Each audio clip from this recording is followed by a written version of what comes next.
On April 22nd, Turkish President Recep Tayyip Erdogan landed in Baghdad to conduct his first official visit to the country after 13 years. Erdogan's visit came at a time of Turkey's new military operation in northern Iraq against the Kurdistan Workers' Party, PKK, which Ankara designated as a terrorist organization. Shortly before President Erdogan visited Iraq, Turkish Foreign Minister Hakan Fidan held meetings in Baghdad, which resulted in the latter's decision to label the PKK as a terrorist organization. Indeed, the move marked a significant milestone in bilateral relations between Ankara and Baghdad. Another significant development during the Baghdad visit was the signing of agreements between Turkey, Iraq, Qatar, and the United Arab Emirates on a transformative transport project. This project, known as the Development Road Project, holds immense potential to link Iraq to Europe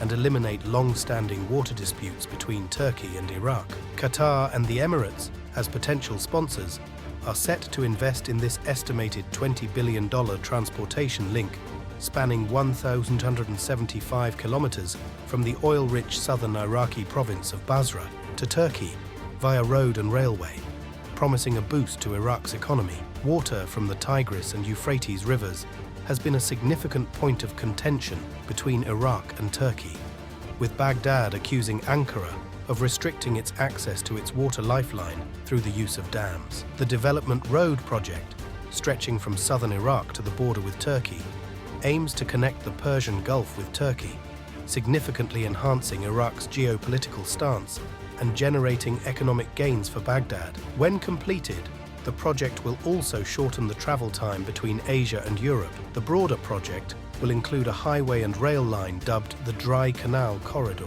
The corridor, which is expected to be completed by 2038 and cost around $20 billion, will pass through Diwaniyah, Najaf, Karbala, Baghdad, and Mosul and extend to the Turkish border, providing access to Mersin Port and Europe via Istanbul. However, the implementation of the project depends on certain geopolitical factors, such as the continuous smooth relations between Ankara and Baghdad. On Turkey's side, 615 kilometers of new railway and 320 kilometers of new highways will also be built to connect it to the Turkish network, with a combined cost of around $25 billion in both countries. The Turkish authorities believe that the transport project will be the best, shortest, and most affordably priced route within the South-North corridors that will connect East Asia, the Middle East, and Europe. President Erdogan's visit to Iraq holds significant strategic importance for both countries, particularly the Iraqi Kurdistan region. In the context of recent tensions with Iran, the PKK, a notorious problem for the Iraqi and regional Kurdistan governments, has been present in northern Iraq and Syria for years, triggering diplomatic confrontations between neighboring states. Historically, the PKK has been the arch-rival of the Iraqi Kurdistan region, launching frequent attacks. Therefore, President Erdogan's recent visit to Baghdad and Erbil aligns perfectly with the interests of all parties, providing a crucial insight into the complex geopolitical dynamics of the region. The rapprochement with Turkey will enable Erbil and Baghdad to alleviate security concerns and invest more in regional interconnectivity. Considering that neighboring Iran is suffering under heavy international sanctions and motivated by a policy imperative to keep Iraq dependent and in Tehran's sphere of influence, there may not be any concessions the project's backers could offer to alleviate outsized Iranian concerns. As Iraq navigates through regional geoeconomic and geopolitical rivalry,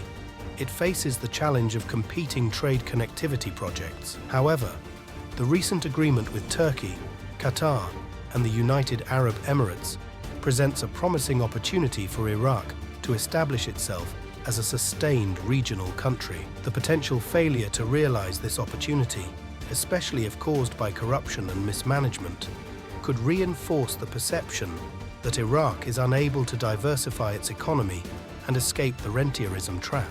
Therefore, the successful implementation of the Development Road Project could be a beacon of hope for Iraq's future.